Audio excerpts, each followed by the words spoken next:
Welcome back to more talking about foreign engage units. So yeah, last time we talked about Fagado's squad. A very weird one indeed, because yeah, the units, yeah, kind of all over the place to be honest. But anyway, things are gonna get a bit more interesting now that we talk about Timerra and her squad. I really like this squad a lot too. So let's talk about the lead of the bunch. Timerra. She's the next in line for the throne because Solm is a queendom. So yeah, that means that she is of course next line of the throne. So let's talk about her as a unit. She is a very weird one because she has a lot of strong strengths but some pretty big weaknesses. So on a drawing map she's alright, but you may notice one big problem with her while you're trying to use her. But yeah, she's also given Ike, who has somewhat good synergy with her. She wants to be kind of bulky, to be honest. So yeah, Ike does make sense with his resolve skill. It's just that yeah, everything else about Ike really doesn't complement her that well. But yeah, one thing you're gonna notice using her is that her build is kind of bad. She only has 5 base builds, so that Silver Lance she wields weighs it down tons. I think it weighs it down 8 from what I can tell, so yeah. She's probably not going to be doubling with it, which is a little bit annoying on this map, because yeah, it isn't a super good look. And Ike's gimmick with his weapons is that they're all super heavy, so yeah, she's not really good at using those either. Even if, yeah, hammer you can't even dull it anyway, but yeah, again, not really a great look, but again, the idea behind Ike, of course, is that it's supposed to make her bulky, and yeah, bulk is something that, well, she's good at, so yeah, why not? Let's talk about her growth rates now. She has 75 HP, 35 strength, 25 magic, 55 dex, 50 speed, 50 defense, 30 res, 35 luck, and 10 build, so yeah. Very bulky unit, but also pretty fast and has good dex. She's basically like a Pegasus Knight, except high defense rather than high res when you think about it. And I guess not as much luck. But yeah, other than that though, her stats are very reminiscent of one, which is pretty interesting. But yeah, we can't really talk about her unless we talk about her promoter class Picket, because yeah, one of her main gimmicks is from that class. So yeah, I guess I'll go over the growth rates of that. They do improve her quite a bit. She now has 65 HP, 40 strength, 25 magic, 55 dex, 55 speed, 50 defense, 35 res, 35 luck, and 15 build. So yeah, her growth rates are a bit better. Unfortunately, even though the build growth is actually pretty good, her low base means that yeah, it's a bit hard to get her up there in builds so that she doesn't get weighed down by expensive or the heavier lances. So yeah, that's a bit unfortunate. But I guess the idea then is her speed is really good. She does have 18 base speed and a 55 growth once she's promoted, so yeah, she should be able to outspeed the build basically. Because again, if you're not familiar with like GPA and stuff, having more speed is better than having more build. Like Jake, Lynn, and Dorcas, for example. But anyway, so anyway, yeah, let's talk about what makes Timerra pretty cool. But first, I guess we'll talk about her Racket of Solm. So yeah, that's a personal skill. Obviously, it's a pretty alright one. It's not that amazing. It inflicts crit minus 5 on Fuzzer in 3 spaces. Unlike Forgado's, this one will actually activate, which is good. But yeah, the bonus is, or the crit penalty isn't that great. So yeah, it's only gonna reduce crit by only a little bit. But hey, it could come in clutch if you're trying to use a high crit unit, because, or a low luck unit, sorry. Because then, yeah, every little bit of crit avoid can help. Because yeah, of course, 1% crits can happen, 2% crits can happen. So yeah, negating them entirely can be quite nice. So yeah. But of course, the main thing we're interested in Picket is its skill outlines, because it's very unique and very interesting to build around, and that's Sandstorm. While making a physical attack, it may calculate damage with 150% of defense instead of strength, and it triggers on dex, something she's actually pretty good at. So yeah, the idea is you trigger the skill up because it out damages her regular damage by quite a bit. So yeah, that's extremely nice. But of course, how do we trigger this productively? So one way that people do that is use a Brave Lance on the player phase, because yeah, that gives you potentially 4 chances to activate it. She becomes like a slot machine kind of unit in that regard. So yeah, it's interesting, that kind of build. And yeah, unfortunately, yeah, Ike though, even though Ike does boost defense with Resolve again, he kind of has some weird synergy. He doesn't even increase build 2, which could have been quite nice actually. That's something that Leaf does, and yeah, I can definitely see Leaf being an interesting option. Just that, yeah, Leaf is a little bit of a strange emblem with his adaptable skill, which can cause Timerra some issues. Although, yeah, she isn't, like, completely terrible with Leaf's weapons, because, yeah, she does use lances naturally, so she should be able to have a weapon that she should have a weapon that stats the Master Lance, which, yeah, that's the weapon you really don't want to be using. But, yeah, you probably want it to be, like, a javelin or something, because, yeah, then if you had to attack from 1 to 2 range, then, yeah, she'll cut down not the Master Lance, which is good. And yeah, she does have some magic, so I guess Lightbrand isn't terrible, but yeah, like I said, it is something I think my brother tried doing with her, and giving her Leaf. It's not bad. Sigurd's also an interesting option because he's lance-based as well. He also boosts the stats that Timerra wants, like defensive build, and yeah, it's not a bad option either.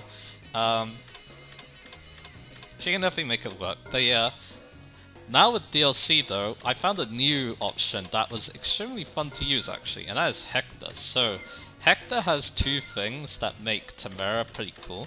QR is nice because again, she gets weighed down by her weapons a bit, so even though he does increase build to my knowledge, so yeah. But yeah, you can always not go wrong with QR, it's a very powerful skill in this game. And then, of course, Impenetrable is pretty fun because she has really good defense for it, and finally, Heavy Attack, which boosts damage based on her getting weight down, so her low build can actually be used to power herself up. See, that's really interesting. It was a really fun build to use in my last playthrough.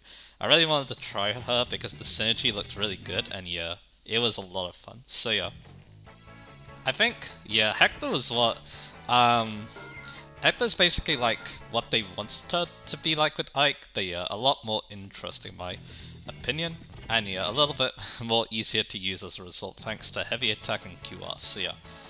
And yeah, she was proccing Sandstorm stuff alright, it was a lot of fun. So yeah, she proved a very fun unit to use. Other things I can mention too, I haven't really talked about this line of skill yet, but the power skills. Like Lance Power, Sword Power, Axe Power. These can be very nice on units that only attack with one weapon, or only use one weapon that you want to focus on.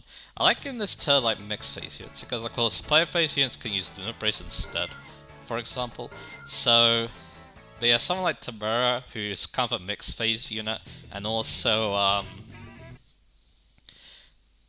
yeah, only uses lances. Yeah, she can definitely make good use of lance power. I think I gave her lance power even as well, and yeah, even affects magical lances too. So if you really want to use the flame lance switcher, which you could very well, it doesn't proc sandstorm, so keep that in mind.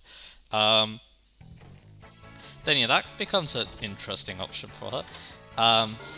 But yeah, the power skills, yeah, they basically boost your attack when you equip the appropriate weapon, but it lowers your void by 10, which isn't really that big of a deal, but yeah.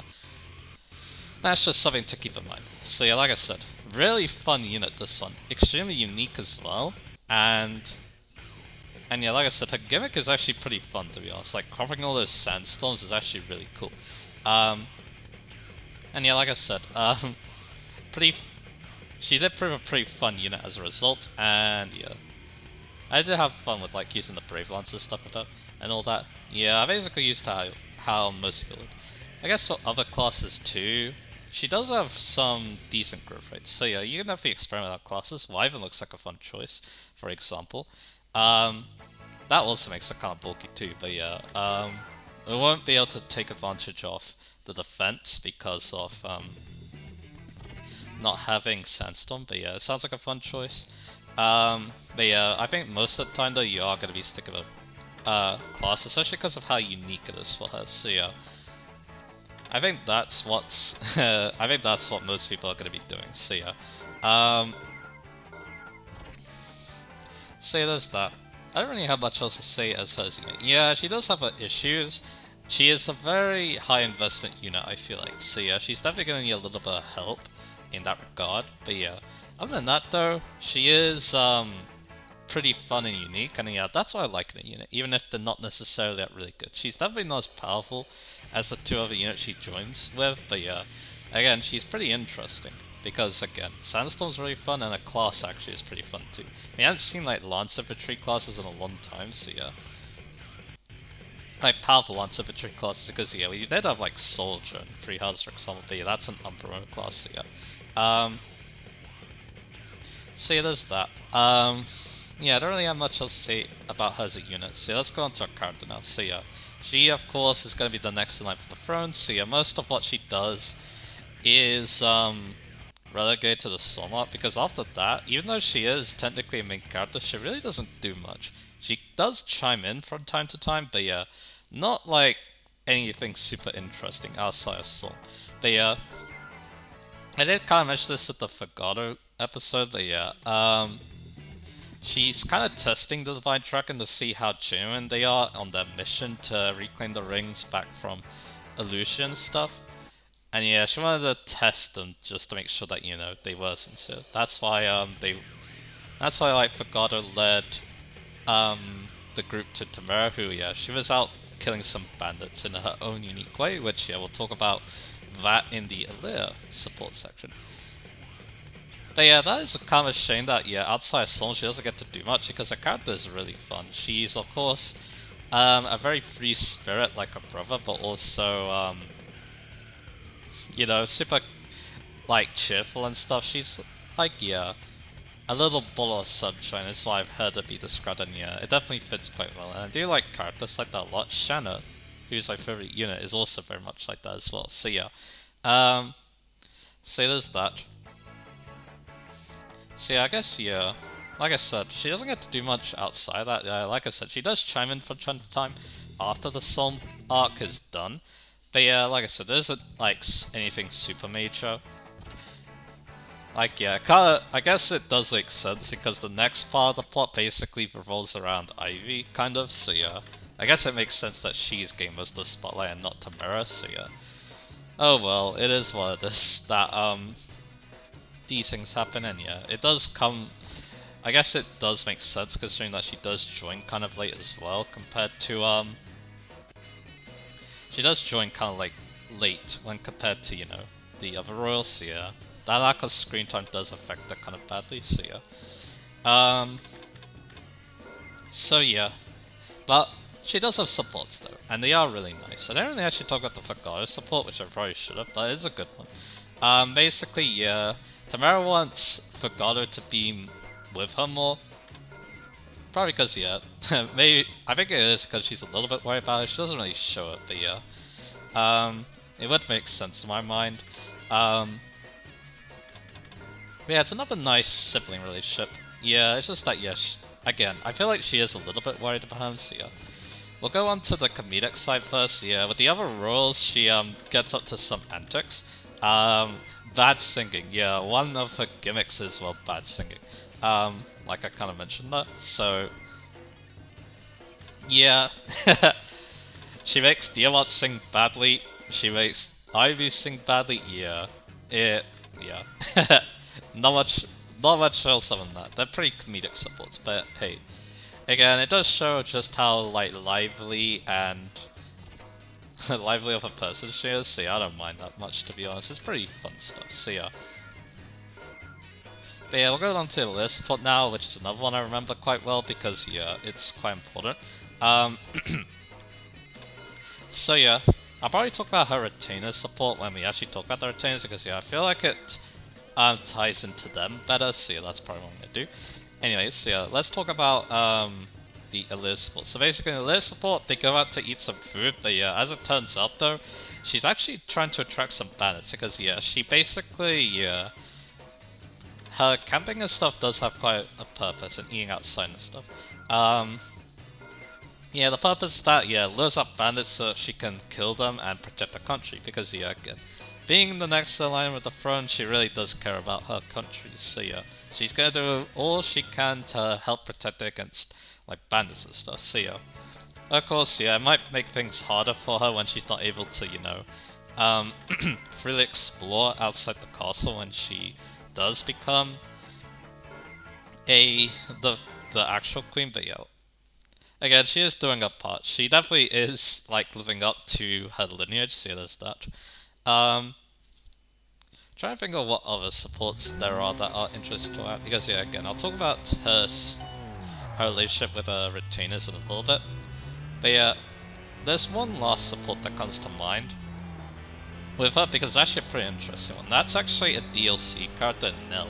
So yeah, she actually supports Timerra for some reason. It's actually a really sweet support, because yeah, Timerra gets called out by her bad singing, but then Nell tells her that yeah, even if the singing's bad, it's still a memory that she's gonna still hold on to, because yeah, her time with Timerra was a lot of fun. So yeah, and yeah, she does live a lot longer because she's a dragon. So yeah, it's actually a really sweet support to me. So I really like that one. And again, it might not be super well known because again, it's with the DLC characters, and yeah, they I mean, the DLC has been out for a while, but yeah, again, not everyone has played it. So yeah. So yeah, that was another memorable spot, and yeah, that was another one that made me really like Timerra a lot too. She does have another support too, with a late game unit. It's another like kind of carefree one as well. I can't really go into too much detail about it now, but yeah, maybe I'll talk about it later.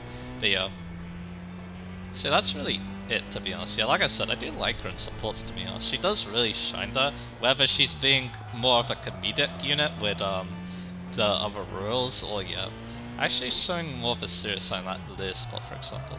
And yeah, I'm pretty sure that yeah, there are gonna be some other serious sports doing. Yeah, I also like the sports routines, but again, we're gonna go over that bit. See, overall, yeah, while she does lack a bit in the main story, which is a shame because again, she's a really cool character, to be honest, and has a lot of potential.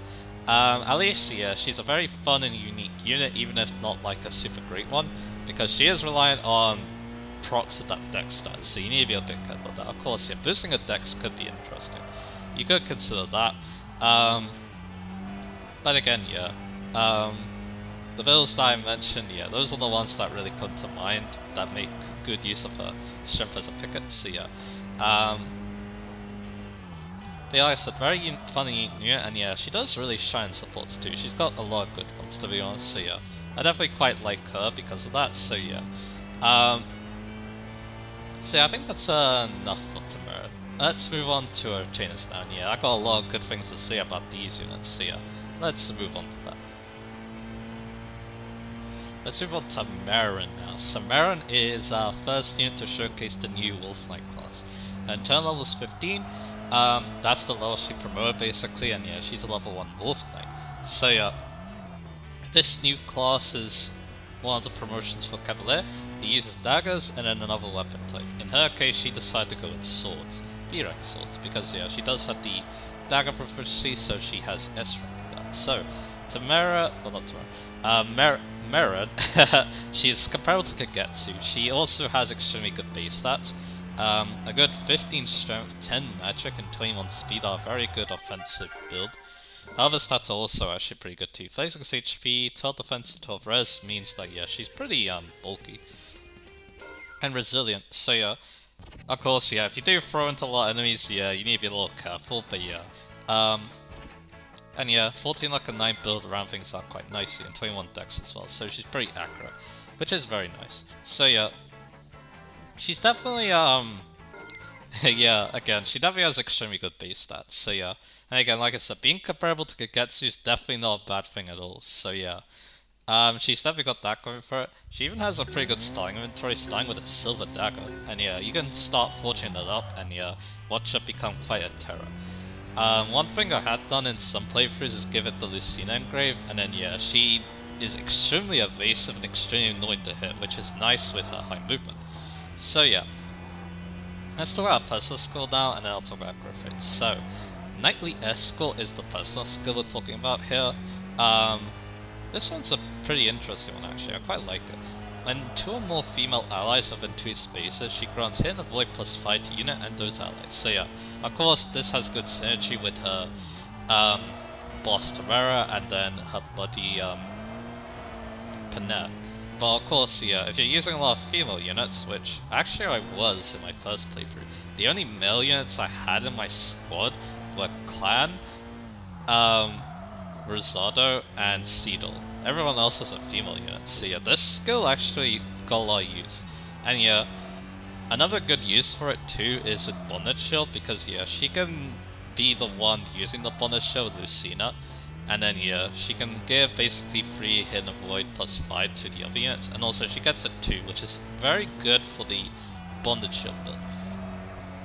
In fact, yeah, let's talk about that now. Yeah, this is one of the best builds, to be honest, because yeah, this is something my brother did. So his Matinee mode playthrough, it was Lear doing the Bondage Shielding first.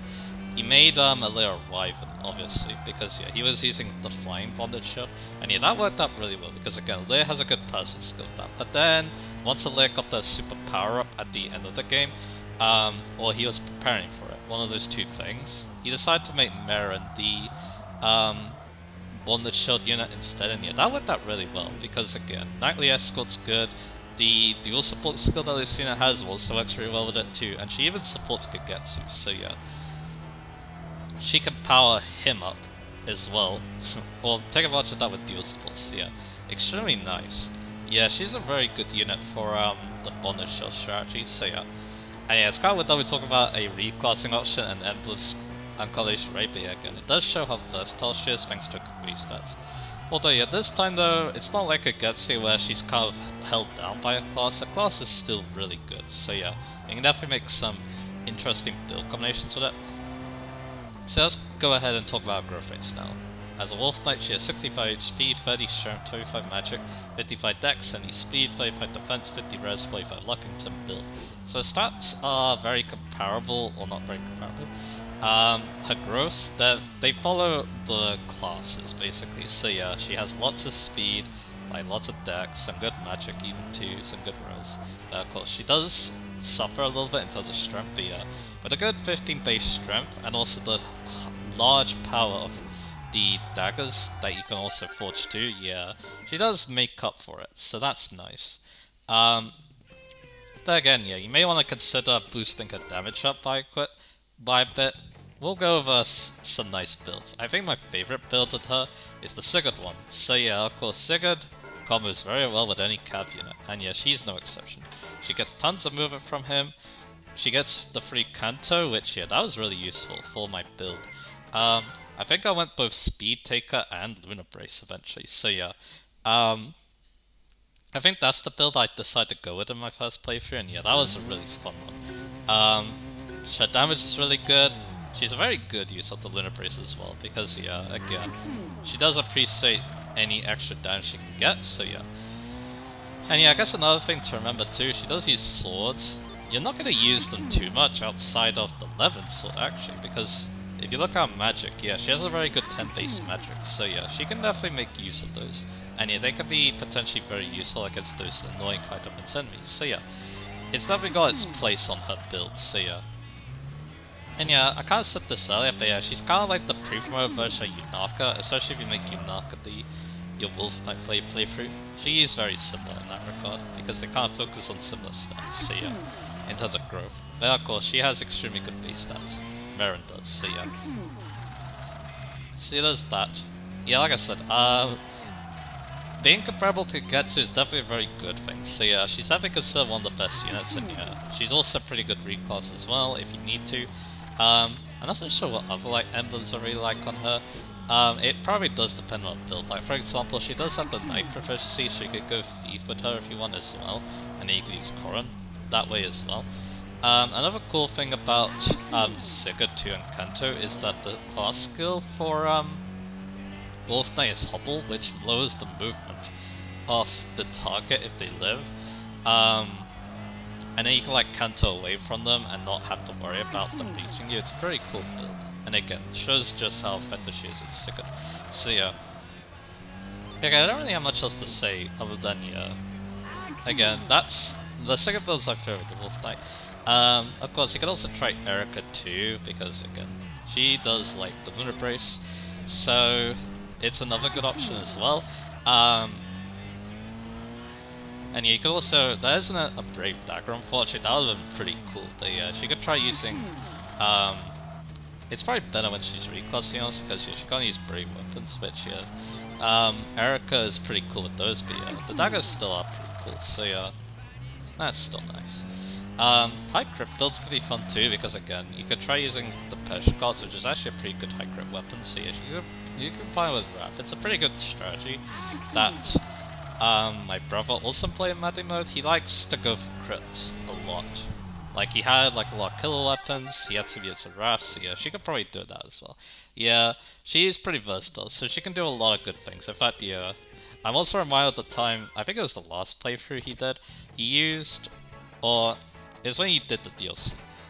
Basically, he made Marin a mage knight with Sorin. That was also a fun build because again, her magic is actually good. So yeah, so as a mage knight, yeah, I think she gets 25 off, 25 extra, putting up to 50 because yeah, I think that's how much. I don't think Wolf Knight gives magic. It might give a little bit, but yeah. Again, her magic growth is very solid as a mage knight. She's actually quite similar to Chloe in that regard. So yeah. So pretty interesting stuff from Marin. So yeah, I think we talked about how very solid of a unit she is. So let's talk about her character. So yeah, again, she is a side character, so most of the time it's support. And yeah, I don't really talk about what she does in her terrain map. It's very good though. Again, she's a very strong, reliable unit on that map. She is a bit annoyed by the fog, but yeah, other than that though, yeah, she does pretty good. And then yeah, will continue to serve you quite well if you decide to, well, invest in her, so yeah. And yeah, she did become pretty popular unit as a result, and also because, yeah, her character's a fun one, so yeah.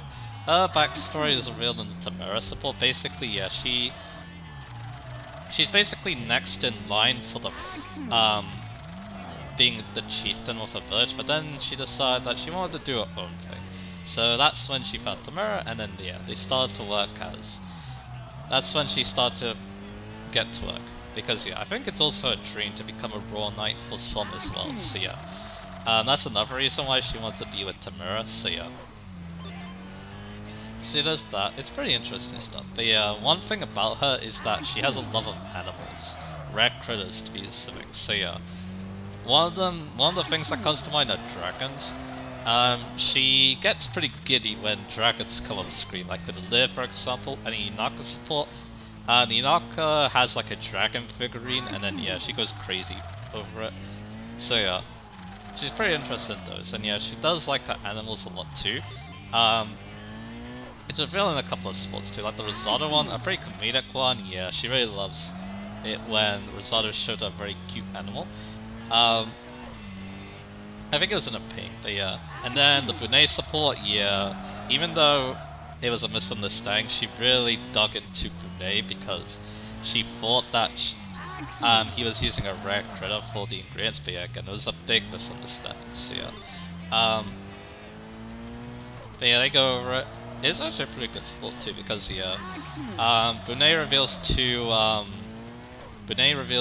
Marin his dream of like creating the bistro again, so yeah, pretty interesting stuff there. Another kind of weird thing about her is that her Chloe support, it's kind of I don't know. It definitely seems like they're interesting in each other. That's all I'm gonna say on that matter. Yeah, it's a pretty interesting one. The Bennett support, they try to sig. They're not very good at it, just like their boss apparently. But yeah, they try their best, and in the end, I think things go pretty good with that. Yeah, it ties into the personal skill of Timerra too. They're known as the Rako Song, which is her personal skill name, so yeah. Yeah, she's a pretty fun character to me honest. A lot of cool supports. She's definitely pretty loyal to Leech. I did mention the Kagetsu one before, where yeah, she wanted to make sure that Kagetsu doesn't duel Timerra because she's worried about her, so yeah. There's that too, yeah. She can be a bit overprotective, but yeah, she does mean well by that, so yeah. And yeah, she... the love of the animals too is pretty interesting too, and yeah. The love of animals is pretty good too, and yeah. She has like a lot of cool modes that supports. Again, a very fun character, and yeah, definitely fits into the cool thing. I should probably mention the reserve support a little bit more actually. because again, it's a very comedic one. They basically have a battle between cool versus cute, because yeah, again, she is a very cool person, and yeah, she talks about being cool a lot as well. I think, yeah, she even mentions that to Sigurd too, because yeah, of course I remember that, because yeah, I use Sigurd a good amount, so yeah. And yeah, it's a pretty funny one. They both can't outdo each other though, because they both like basically draw against each other, because they both know what the other person is weak to, so yeah. So yeah, they can't decide who's the winner of the cool versus cute, but yeah. Again though, it's a pretty funny support though, and yeah, they're both very fun characters, so yeah, both having a support like that does make a lot of sense, so yeah. Overall, yeah, I love this unit a lot too. She's definitely another like favorite of mine. She was pretty high up in the tiers, I'm pretty sure as well, so yeah. Here's again, I do like, the character's pretty solid too, and I did like a backstory when I read the Timerra support, so yeah, there's that. And yeah, as a unit too, very powerful unit. Not as strong as Kagetsu, because I'm pretty sure Kagetsu's considered slightly better because he joins earlier. But yeah, again, very, very solid unit. And again, a lot of good builds with her too. And yeah, again, there's a large variety, just like Chloe as well, so yeah. Whether it's like Wyvern or Mage Knight, yeah, she can do a lot of cool things. And yeah, of course, her base Wolf Knight class is a very fun one, and she does a good job of showing off how good of a class it is. So yeah, I love this unit a lot. But guess what? We're going to be talking about a unit I love even more next up. So yeah, that should be a lot of fun. Our last suit today is another one I've been looking forward to talk about a lot, Panette. So yeah, Panette, one of the units I was most hyped for before Engage's release. So yeah, of course, when I first saw her, I thought she looked interesting. I actually thought she would be a mage that was into like scary stuff, which I was half right about that. I was right about the scary stuff, but I was wrong about the mage part. She's a berserker. When I found that out, yeah, I think that's also when I found out that berserkers were a thing in Farm Engage as well. So yeah, I was a very happy man when I heard about that. Too bad, yeah, Berserker didn't live up to the hype, but Panette definitely did, so it's alright. So let's talk about her as a unit. So yeah, when you look at her stats, yeah, I think it's pretty obvious what to expect. She has a massive 25 strength. Her other stats aren't too bad either. She's a little slow though. She only has 13 speed. But yeah, 19 dex is also pretty good, and yeah, 46 HP, 11 defense, 11 build. Yeah, her other stats aren't too bad to be honest for her roles. So yeah, it's pretty obvious what she wants to be good at, especially when you look at personal skill. One of the better ones in the game, probably because it enables what she's so good at, and that is Blood Fury. If she's not at max HP after combat, she gets crit plus 10 as long as the unit's HP stays below max. So yeah, the idea is pretty simple with Panette. Even though Berserker doesn't have a crit bonus in this game, yeah, it's all about critical hits. Which, yeah, we're going to be talking about how to take advantage of that a bit. So yeah, on my first playthrough, she was a Berserker. She did really well for me because of her Ike build. Yeah, as it turns out, Timerra wasn't the one that was good at Ike, it was her retainer. So yeah, Ike's pretty good at her. Of course, boosting some pretty decent stats for her, and also yeah, compliments. She's complemented by Ike very well. The Goose Friend is very decent on her because she has a lot of HP, and high HP does actually work quite well with the damage reduction because yeah, you get more value of the damage reduction if you have actually lower bulk. So yeah, someone like her who has high HP but lower defense and res, yeah, she takes very good advantage of engaging. Then of course the big thing is that Ike comes in Wrath. So yeah, Wrath of course synergizes perfectly with her. It looks like Tearing Slugger's Wrath. I didn't actually mention that, but yeah, for every lost HP you get a crit bonus, basically up to I believe 30% or something like that, or 50. I can't remember the number exactly, but yeah, it's a pretty large amount, and yeah, it's the majority of the crit is going to come from that. And of course, then you give her a nicely forged killer axe and then watch her get 100% crit, which yeah, she can definitely do because her dex is actually good, unlike other berserkers. So yeah, of course, I'm going to take advantage of being on low health and take advantage of all those critical hits. Well, it's pretty obvious too. Well, Ike does help her get into the range too. Resolve is something that he gets, and yeah. That adds even more bulk to her, so yeah, it's pretty hard to like outright kill her. And then that means that yeah, you can try weakening her so that yeah, you can get you can start getting to work with the wrathing and stuff and getting all those critical hits. So yeah.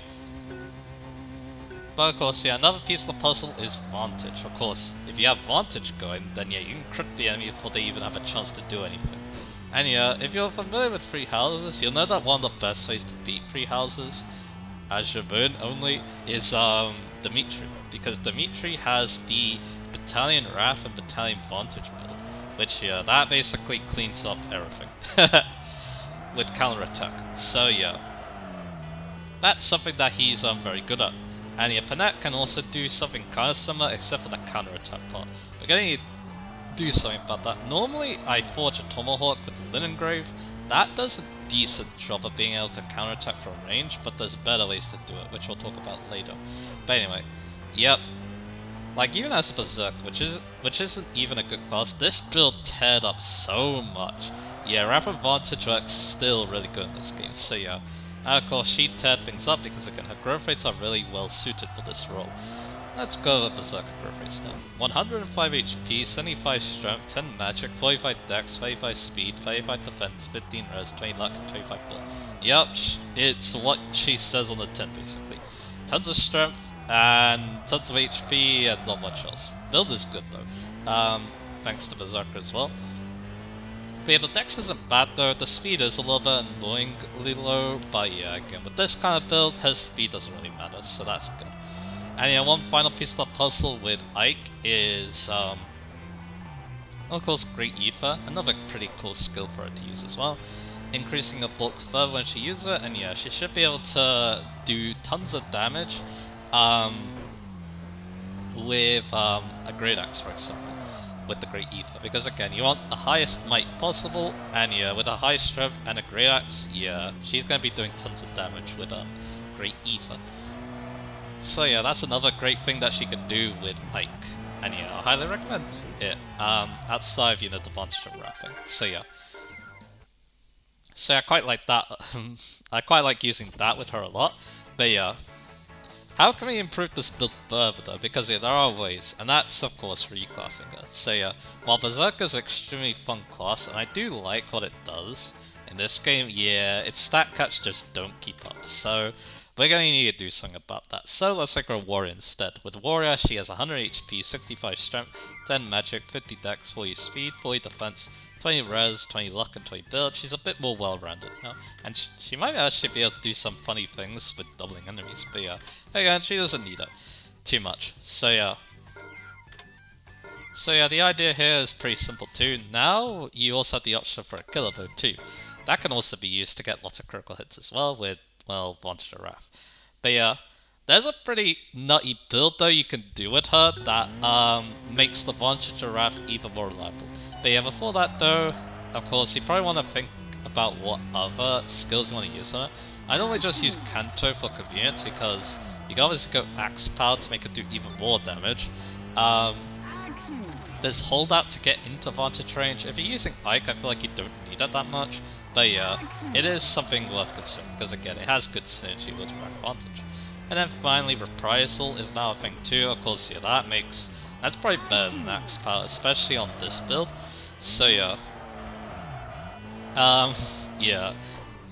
With that massive HP, yeah, she very easy one-shots everything. She probably doesn't even need to crit with that build. So yeah, that's an interesting one to think about if you don't want to use a Wrath for some reason. But anyway, so let's talk about this nutty warrior build. So I haven't used this build, but yeah, it's considered one of the best Vantage builds for her in the game. Bond level 9 Leaf. Yup. This build is a little bit weird. So basically, it takes advantage of Leaf's adaptable skill. Now, here's how it works. Of course, it's dependent on like weapon triangle and also it's dependent on weapon triangle, being able to counter and all that. But yeah, we're going to abuse the fact that yeah, we're keeping Leaf at bond level 9. If you do that, And yeah, it's very possible to do that. You just don't talk to him once he's on level 9, which is a bit annoying. And also you can accidentally trigger it too. So yeah, you probably want to save a lot when using this build. But yeah, the idea is that Leaf, the only engaged weapon he gets is a Killer Axe. And he can forge up a Killer Axe that's better, so he'll never pick it. And then after that, you just use either you just use the Killer Axe and the Killer Bow.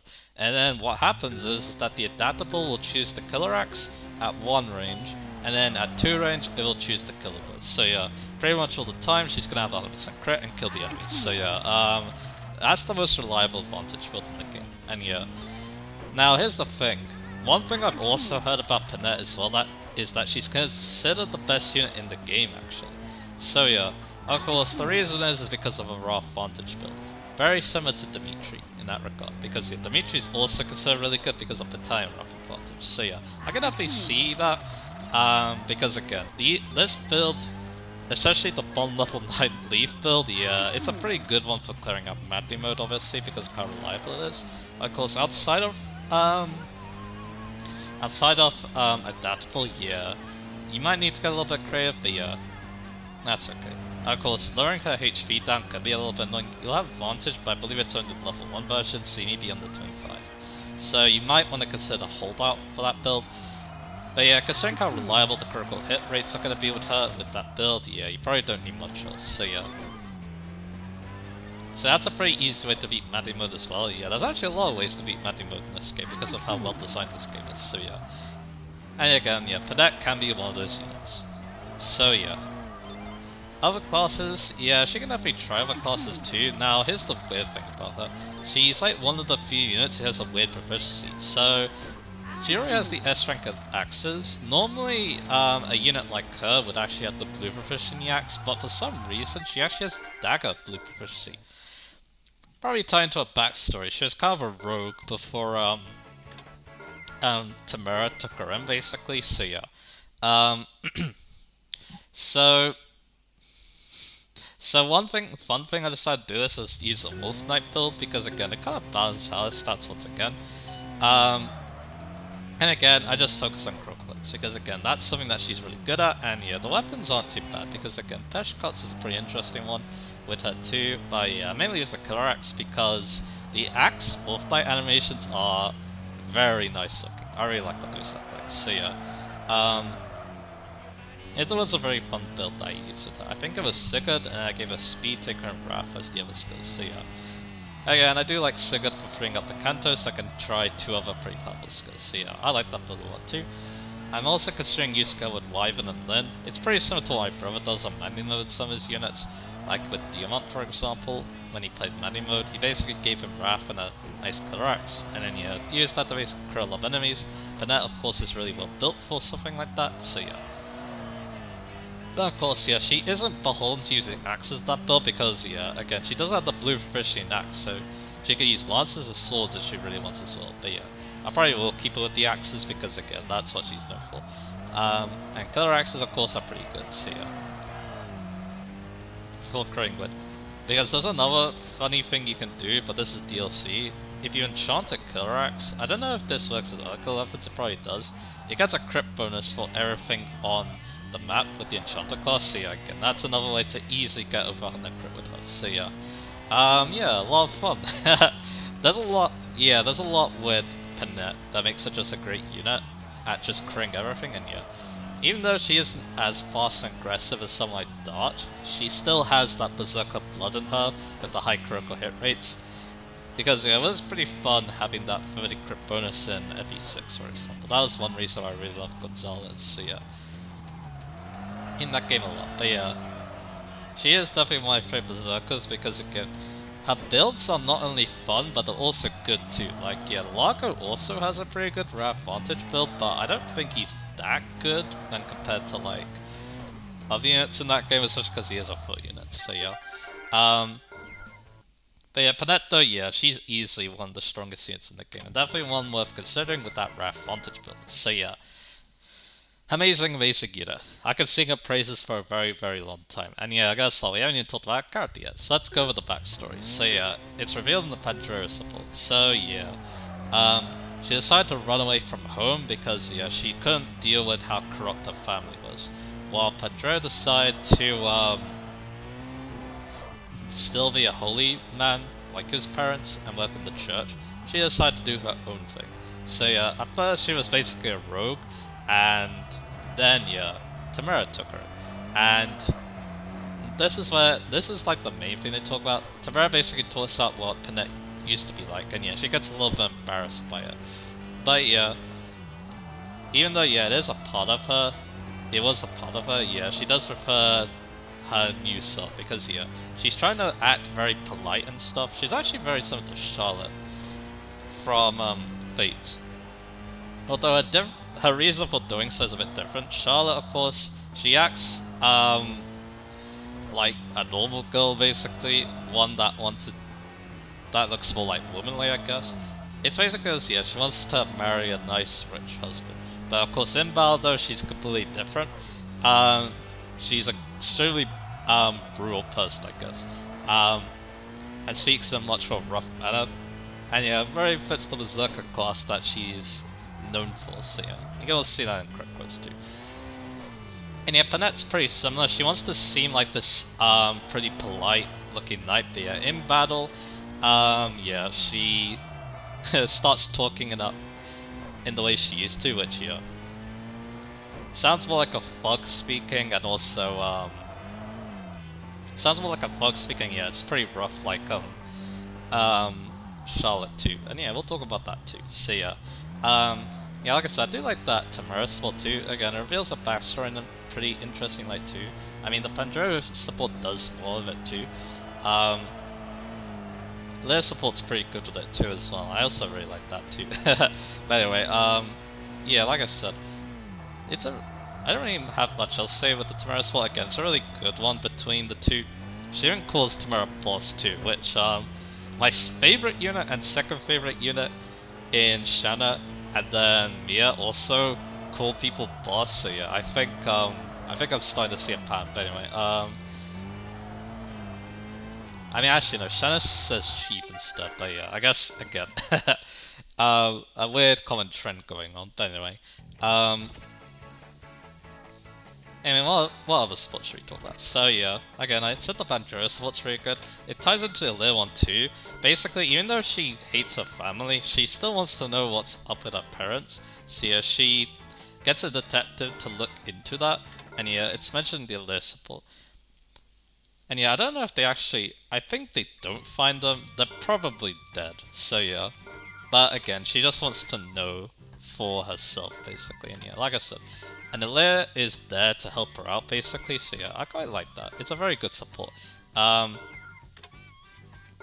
definitely what I'm going to be looking forward to in my next playthrough, basically. So yeah. So again, the stuff with the Apprentice is pretty interesting, not gonna lie stuff. It's pretty dark stuff, to be honest, but yeah, again, it's really interesting. Now we're gonna go on to her rough side, I guess. So, I believe in the Ete support, Ete actually reveals... She wants to reveal the rougher side of her personality, and yeah, she shoots like an arrow at her or something. I feel like this is an Ete support. I think it was. And then yeah, she finds it out, and then yeah, things get a little bit weird. Then there's the Inaka support. The two are actually very similar, because again, they both have pretty rough upbringings, and yeah, they both kind of acted like rogues in their past life too.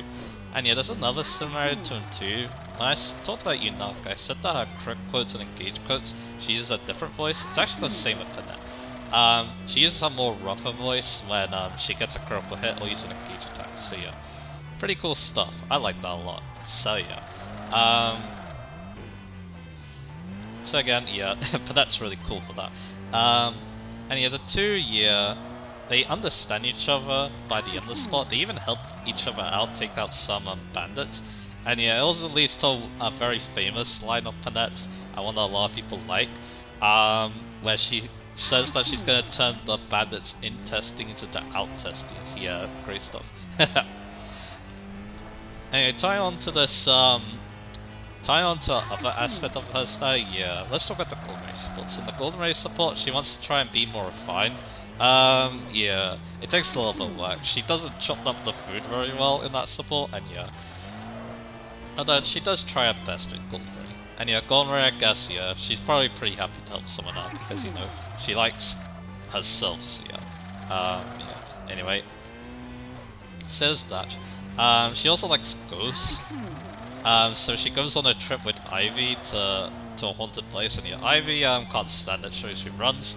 And the Amber support, they do actually find the haunted mansion, and then as it turns out, it wasn't haunted at all. It was complete bogus. So yeah. But yeah, again, these supports do show off a lot of the character. I don't know if it's because I've seen a lot of the supports and remember them very well because I like her, but yeah. Again, there's a lot to her. You got the really cool backstory, you got her interests, you got her trying to become a more refined person from the person she used to be. Yeah, it's pretty cool stuff. I really like what they did with Panette's character, and yeah. Again, I'm very proud that she is a member of my favorite class, even though, yeah, again, Warrior is probably better for her, especially with the Vantage build I mentioned earlier, so yeah. Again, I'm very proud of this unit, yeah. I definitely like her quite a bit, and yeah, overall, yeah, easily one of my favorites in the game. My third favorite unit, I think, if not second, behind Lapis. Yeah, amazing unit, one of the best units in the game, and a character really spoke to me as well, so yeah. Yeah, there's a lot to love with Panette. And yeah, it definitely goes to show that, yeah, I love this family. Even though the parents are corrupt, yeah, Panette and Pedro are amazing units, so yeah. And of course, have these supports too, so yeah. Yeah, what does this family do wrong? Well, yeah, it's the parents, but other than that, the children definitely are pretty good, so yeah. So let's wrap this up. So yeah, like I said, Timerra's squad, yeah, Timerra has some extremely good returns. And Timerra itself is pretty cool too. Yeah, I think a lot of us probably didn't care for her design initially, but yeah, it really fit her once we got to see it in game, I feel like. So yeah, yeah, I was glad that, yeah, I was kind of proven wrong with that. I also thought she was actually going to be the dancer in the game because of her appearance, but no. So again, kind of cool subversion there. And yeah, all of them are pretty cool designs now, yeah, again. And that, yeah, I was thinking she was going to be a mage or something like that, but yeah. As it turns out, she's a berserker, and yeah, she fits really well with the class, to be honest with the default looks. So yeah, I really like that. And then Baron, of course, is also really good too. So yeah. Also pretty amazing voice work from everyone as well. I think Baron's Christina V, which yeah, that's a pretty famous voice actor as well, so yeah. Panette was pretty interesting about it's Melissa Hutchison, who actually voiced a character in another game. Something that my friend told me about. Basically, it's a game he used to play in his childhood, I think it was. And then, I'm not going to reveal the game just yet, because I'm going to talk about that with another character, but yeah. It's pretty interesting stuff to learn about, so yeah. You know, yeah, I think the character in said game is pretty different from Panette, but still. Again, it's pretty fun to learn about that. And yeah, like I said, I do love this unit a lot. Panette, obviously. Yeah, most of the video is going to be me just gushing about how good Panette is, but I'm okay with that, so yeah. Yeah, like I said, overall I do like these units a lot. And yeah, probably, maybe my third favorite group in the game? Yeah, probably, because Panette, so yeah. Behind Alcrest, and who we're going to be talking about next time. We're going to be talking about Hortensia's group next time. The Redemption arc kind of units, I guess. But yeah, we got 3 very interesting units to talk about. And yeah, 3 of my favorite characters in the game as well. So yeah, that's going to be a lot of fun. So look forward to that, and I'll see you guys again for that.